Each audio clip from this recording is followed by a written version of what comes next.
Following the vote against electronic transmission of election results in Nigeria by some members of the National Assembly, more stakeholders have joined in condemning the act, describing it as a plot to scuttle the country's democracy, as well as action NAS members will live to regret.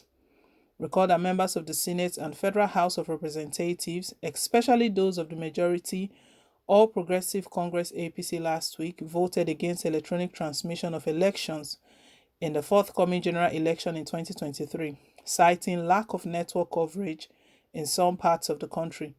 Not even the assurance from INEC through its National Commissioner, Festus Okoye, that it has capacity for e-transmission of results in remote areas. More so, it recently successfully conducted two off-season governorship elections in Edo and Ondo states, in which it was transmitted election result electronically to the satisfaction of the contestants. Electorates and civil society organizations could stop majority of the members of the Ninth Assembly from voting against real-time transmission of results. Consequent upon the development, opposition parties and indeed many Nigerians have condemned the outcome of the vote, saying it was done to satisfy the selfish interests of those who are still prepared to undermine the country's democracy. The national chairman of Young Progressive Party (YPP), Bishop Amakiri, during an interview with Channels Television's current affairs program, Sunday Politics, labeled NAS members who voted against the electronic transmission of election results by Independent National Electoral Commission (INEC) as a group of individuals who are against deepening democratic ethos in the country. Bishop Amakiri said, "It was a shame that NAS members chose politics over the interests of Nigerians by voting against democracy in the country. It is a shame to all of us, including myself, as politicians, but that's not to say it's irredeemable. No, the future is really bright once we can get progressive minds on board. This thing is all about 2023 election. Some people think that the only game they know about winning election is rigging. The consequences of what is happening today in the National Assembly, I think most of them don't understand that there are people like us, people like me, seated here. If my life will be taken or I go to jail on this particular subject matter, I'm prepared for that because I don't think I'm ready to explain to my younger generation and children that I was alive when all these shenanigans were taking place and I did not contribute my quota. YPP supports e-transmission of election results in Nigeria. Also, former Deputy Governor of Central Bank (CBN) and the presidential candidate in the 2019 presidential election, Professor Kingsley Moghalu, also criticized Nigerian Senate and Federal House of Representatives members for voting against electronic transmission of election results in Nigeria. Moghalu, who was at the same program with Bishop Amakiri, stated categorically that the Ninth Assembly members will live to regret voting against the transmission of election results in the 21st century. INEC should be allowed to do its job, period. And it is very clear that some people do not want it to do its job. I was Deputy Governor of Central Bank and I supervised the introduction of the bank verification number, where you now have reliable 40 million Nigerians with their data being able to undertake efficient payment transactions. We created the POS and electronic banking. So every aspect of life in this country is moving digital. Even in my village, and somebody in the National Assembly is telling me about no coverage there. Coverage here. Come on. Tell that to a 2-month-old baby. It is not true. There is not enough network coverage in Nigeria. Hence, INEC should not transmit election results electronically. Even in the United States of America, that is technologically advanced, there is no network coverage in certain areas. If you are moving from one place to another, there are times you are out of network area. So what are they talking about? INEC has assured us that they have different alternative ways as backups to ensure a fair outcome for everybody in the country.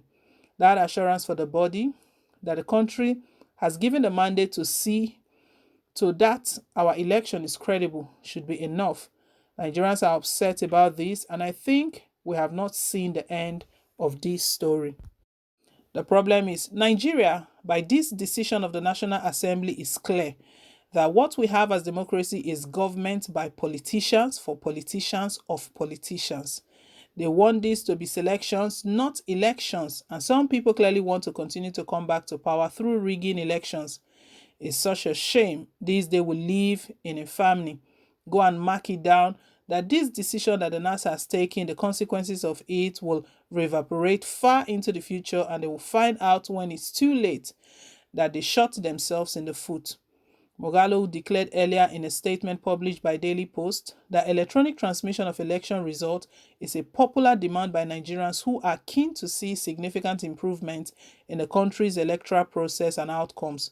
Stressed that to pass a law to deny the wish of the people is tantamount to a legislative coup by the National Assembly. This must be avoided.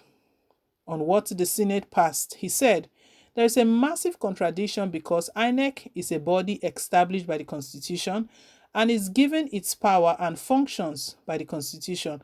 So there's no law that if it contradicts the Constitution that should be able to stand. The National Assembly may make laws, but they should make laws consistent with the Constitution. If the INEC is an independent electoral body, you cannot subject its work to the say-so of another body of the government, in this case, the National Communications Commission, NCC, and even more unbelievably, the National Assembly itself. So, the National Assembly want to be a referee in a match in which it is one side a player because INEC oversees election results into the National Assembly. So for the results to take place, INEC has to go to the National Assembly to certify that it can use electronic transmission of results. It's obviously not a reasonable situation. I do see a problem legally, constitutionally with this because in this case, the National Assembly is making itself a judge in its own court. So that's one fundamental. The independence of institutions in our own country is being excavated by these contorting decisions. Now, practically speaking, INEC itself has told the whole country that it can transmit results electronically, and they have given examples of what they've done, and some people are telling us otherwise. I foresee that except the Harmonization Committee creates a clean bill that removes the conditions that the NCC and the National Assembly having to certify something before INEC can play its constitutional role. If that is not done, any legislation that carries this type of fundamental contradiction can be challenged up to the Supreme Court, and it should be challenged. And I believe the Supreme Court ought to rule such a law unconstitutional. APC chieftain Senator Ayo Arise in an interview with Arise TV on Tuesday edition of the morning show described the NAS vote against e-transmission of results as a deeply troubling development. It's deeply troubling. It is not unique to APC, but I was hoping that my party would look more into the future. Everybody has a right to vote anywhere he desires, but this particular topic, for me, there's no way we can make a general improvement on the way our results are released. We know that naturally, the way a person who wants to perpetrate rigging is to ensure that it's carried out between the polling units and maybe state or federal agents. The electronic transmission would have been the best result for this country. If it is not done now, it will still have to be done in the future.